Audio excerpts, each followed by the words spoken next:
Սամսոնյանի տեղափոխելու են էլի Իզմիրլյան բժշկական կենտրոն, ինչպիսի վիճակի է ընդհանրապես Արեգի գործի մասին մի քիչ մանրամասն։ Շնորհակալություն առաջին հերթին այս քննարկման համար, որովհետև այո, այսօր Հայաստանի Հանրապետությունում քաղաքական բանտարկյալների եւ քաղաքական բռնաճնշումների հարցը առավել քան ակտուալ է, որովհետև ունենք որոշակի առումով բացառիկ իրավիճակ, որովհետև կա քաղաքական բանտարկյալ իդեմս Նարեկ Սամսոնյանի, ով ընդհանրապես կանոնավորվել է հետույք բառը արտաբերելու համար եւ այս բան գտնում է հացադուլի մեջ։ Ձեր հարցի համատեքստում այս բան դեռ թարմացում չկա տեղեկատվության առումով։ Վերջին թարմացումը այն է, որ փաստաբանը երեկուշի երեկոյան այցելել էր Նարեկին, ինքնազգացողությունը Նարեկի լավ չէր եղել, բարբերաբար գլխապտույտներ էին եղել եւ ավելի հյուծված էր։ Ինչ վերաբերում է առկա իրավիճակին, հա, նախ մի փոքր խորքից գամ, ինչի մասին է այս գործը, այս քաղաքական բռնաճնշումը։ Մենք բոլորս գիտենք, որ 2020 թվականի նոյեմբեր ամսին Հայաստանի Հանրապետության երրորդ նախագահ Սերժ Սարգսյանի հետ ունեցած ոդկասթից հետո օրեր անց կանոնավորվեցին մի ոդկասթի համահեղինակներ, քաղաքական բանտարկյալներ Նարեկ Սամսոնյանը եւ Վազգեն Սարաթելյանը, այն բանից հետո, երբ Ազգային ժողովի նախագահի պաշտոնը զբաղեցնող ազնվությունը վիրավորանքներ հղեց եւ նրանք պատասխանեցին դրան, այդ վիրավորանքներին։ Նոյեմբերի 13-ին ուժայինները ներխուժեցին Նարեկի եւ Ազգենի բնակարաններ, նաեւ ներխուժեցին Վեյքի գրասենյակ, առգրավելով ողջ տեխնիկան։ Նարեկ Սամսոնյանին եւ Ազգեն Սարաթելյանին կալանավորեցին 2 ամսով։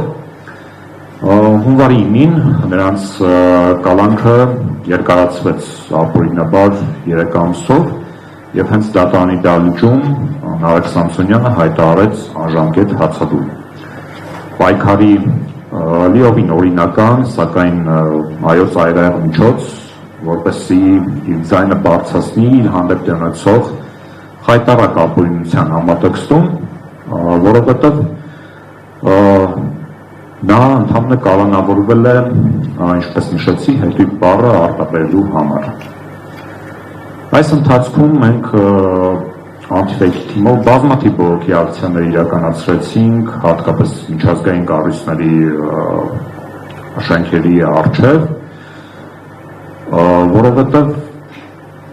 որևէ արևմտյան երկրում նման խայտառակ ապօրինություն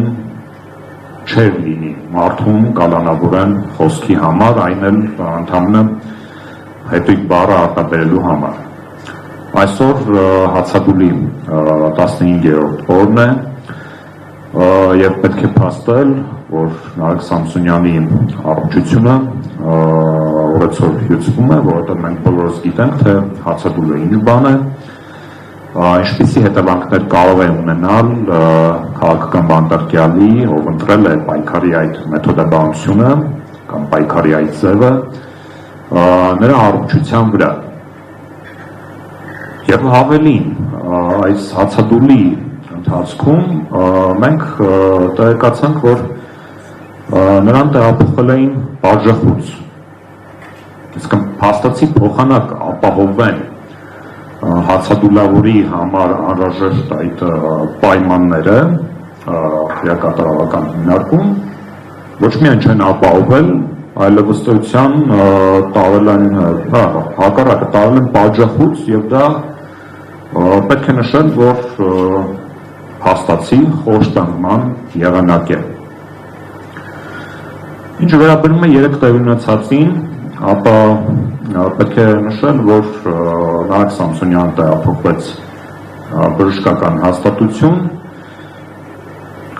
որտեղ նրան պետք է հետազոտեին, այնուհետև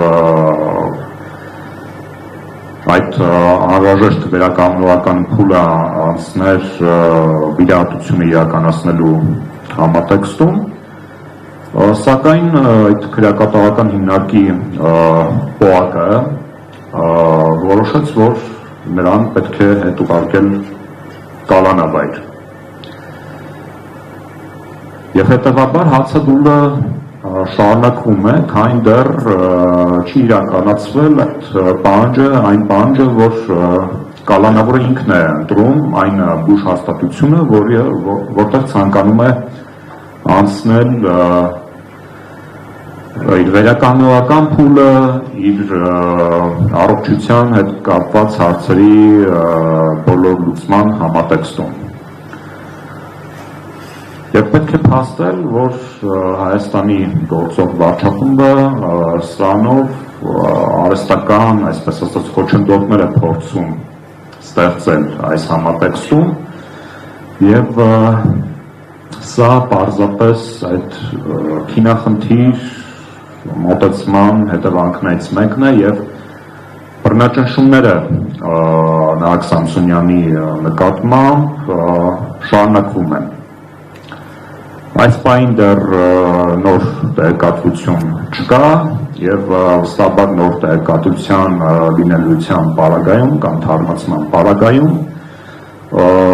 հանրությունը եւ հարային հասարակական քաղաքական դաշտը դրա մասին կիմանա։ Մի քանի խոսք ասեմ նաեւ քաղաքական բանտարկյալների ազատ արձակման համատեքստում ընդհանուր օրակարգի կարևորության մասին։ Իրապես դա շատ կարևոր օրակարգ է, որովհետև Հայաստանի Հանրապետությունում այո այսօր կան 10 քաղաքական բանտարկյալներ եւ քաղաքական բանտարկյալների ազատ արձակումը, Արեգ Սամսոնյանի ազատ արձակումը, Վազգեն Սարաթելյանի մնացած բոլորի պետք է լինի